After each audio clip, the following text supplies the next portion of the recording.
Hi, welcome to this video. If you want to steal a proposal framework that has generated over £1.3 million in revenue for me, and you want to be able to write these proposals in the next 5 to 10 minutes, then this is the video for you. If you're wondering who I am, my name's Joe Milnes. I'm the founder of Revitech. I've designed a sales process, the hook, the wedge and the match, which has been responsible for over £185 million in revenue. And I've helped and coached over 300 founders build repeatable, scalable sales systems of escape from networking, word of mouth and referrals.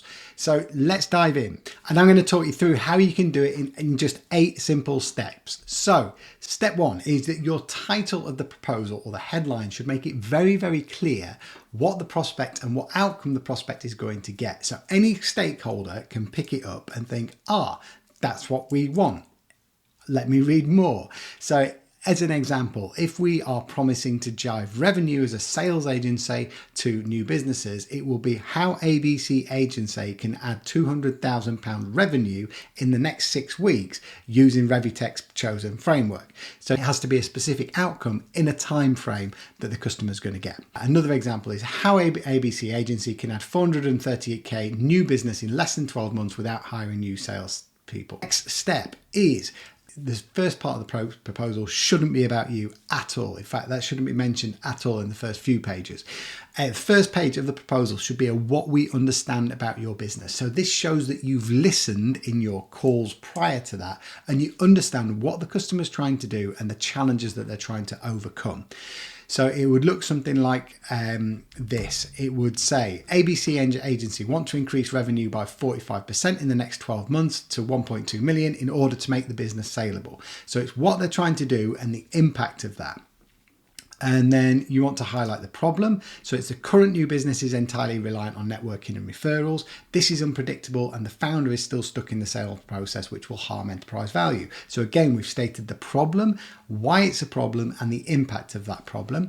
And then we're moving on to the light at the end of the tunnel. So it's saying, we understand what you're trying to do. We understand the impact that the current state is happening. And then the third part is this recommendation is going to show you how you can get what you want without what you don't want within this time frame and what the output will be and what the impact of that. So it's just, it gets everyone on the edge of their seats because you're saying, look, we understand you as a business. We understand what you're going to try to achieve. We understand why there's an issue in terms of what you're doing now and why that won't lead you to get to the desired result. And this is the recommendation, which is going to take you to that point. And we understand what the impact of that was going to be. It will get everyone in that presentation engaged. And the next step is, it's not about you, it's about your prospect. So the proposal shouldn't be a dossier of what you do and all the good stuff that your company does. Remember, the customer doesn't care. The only thing they care about is whether or not you can help them get to where they want. So with that in mind, anything about you or your product or your service should be serving as a reason for them to believe that you're capable of delivering the outcome. So what you want to be saying is, you'll get an increase in your return on ad spend by 30 to 40% in 3 weeks. Most people do it this way and this is why it's wrong. We do it this way and this is why it's going to get you the results. So it's saying what most people do and why it's wrong, what you do it differently and what result they'll get. So don't talk about your features or your benefits. You say, this is what most people do wrong. This is what the impact is. This is why we do it differently. And this is the result that you'll get at each stage of the mechanism. If you're going to put social proof. Social proof is brilliant, but only if it's relevant to the points you're trying to make in the proposal. So using little bits of social proof that are very relevant towards bits that you're articulating in your proposal is really good. Using relevant case studies in industry or sector, again, is really good. But just segueing a random case study for an engagement that's nothing to do with the one that you're proposing is going to harm your proposal rather than anything else. You have limited amount of attention when you're dealing with prospects. They have limited amount of attention. So use relevant case studies, yes. Use specific testimonials, yes, but don't use it if it's not relevant. Next is you need to emphasize the gap at every point. So every part of the proposal that you're going through, you have to justify why that part is necessary to get them the outcome. Every single bit of what you do should be linked back to why it's helping them get the big goal. And that's, remember, the big goal is a headline at the front. So you want to be able to link every single part of that proposal back to the big goal. So it's constantly reminding anyone who's reading it, this is not just what we do. You have to do this to get the outcome that you want. And it serves as a really powerful reminder because you're constantly tapping the prospect on the shoulder and saying, look, if you want this big result, you need to be able to do this, and this is why. Next is, it should be written like a recommendation. So to a certain extent, your proposal should be done as like a consultative recommendation as opposed to a sales document. So you're saying, look, we understand you want to get this. This is where you want to get to. This is the impact. And then this is how you get there. So you're telling them exactly what they need to do, but it's just they need to pay you for the implementation. And it's a really clever way of putting yourself on the prospect side of the table. So it should be, look, I understand this about your business. I've put this proposal together. It's a recommendation of the exact steps that we will take if you want to get to that point.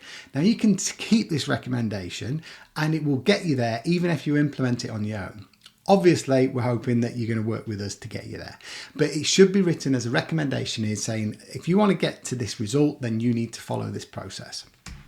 Next is use the value equation. So without going too much in detail, if you haven't come across it yet, you need to get on the Alex Hormozi's value equation. It's incredibly powerful when any part of the sales and marketing process, but particularly in proposals.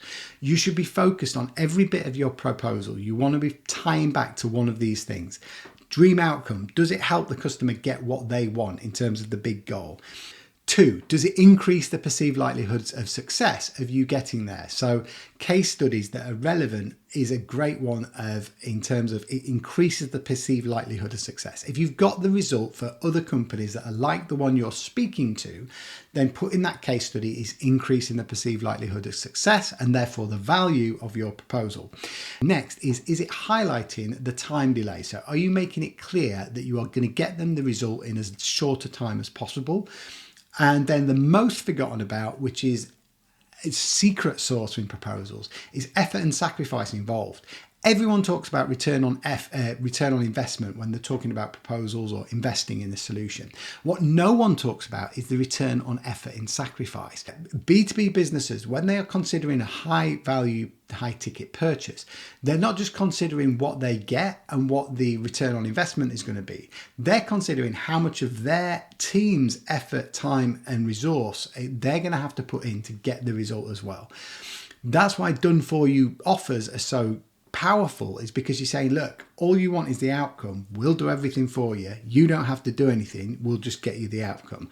That's why done for you offers sell so well and are so powerful. But whatever your engagement is and whatever your product or service, you need to highlight the effort and sacrifice involved.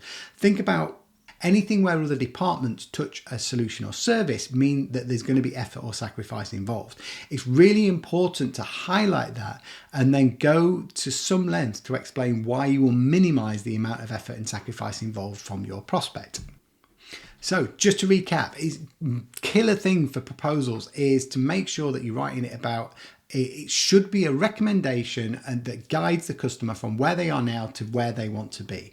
You want to start off with a slide that shows you understand, you've listened, and you know the impact of what they're trying to do. And then you want to be linking everything back in the proposal, which should be like a step-by-step. If you want this goal, this is how you get there. By the way, we'll help you if you want to pay us at the end. And that's it. So if you got takeaways from this, let me know in the comments. If you found this useful, then please comment below. If you want to find out more about how you can work with us and we can help you implement this on a done for you basis and get your sales process so you're generating more revenue, then there's a link to book a call in the description below. Other than that, let me know if you'd like to see other content like this in the videos or any other part of the sales process you'd like covering. Speak to you soon.